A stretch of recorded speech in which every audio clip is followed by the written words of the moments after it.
Dillinger really captured the imagination of the people. He became a folk hero. Why was that? Well, I think if you look back at the time, the Great Depression, 1933, he was, for all intents and purposes, kind of an early rock and roll star.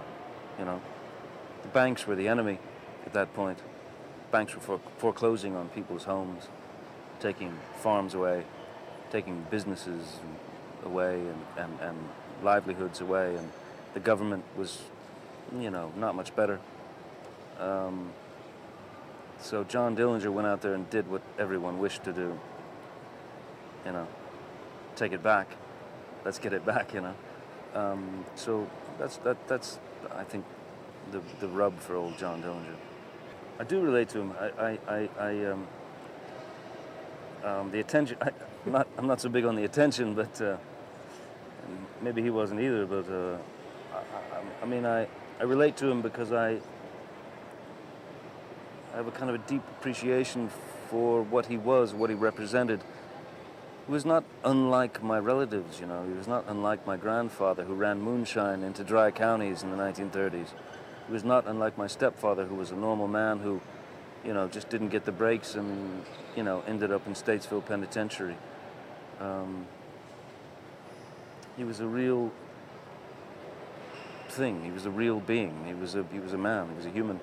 Back when a time existed where men were men, which is not now. Yeah, I've done a few films this year. Last couple of years, I've done a few movies back to back. So yeah, I get to unwind or decompress by going to. We have an island, a little place in the Bahamas, where I go and just think of nothing, yeah, just hang out with my kitties and my girl and do nothing. It's gonna be insane. It's gonna be magnificent. It is. I've done, I don't know how many films with Tim now, maybe 7 films or something like that. And I know how hard he works and I know how brilliant he is, but I can tell you now that the work that he's doing on this is beyond. It is above and beyond. It is. I've never seen him work this hard. He's doing so beautifully, and it's going to be great.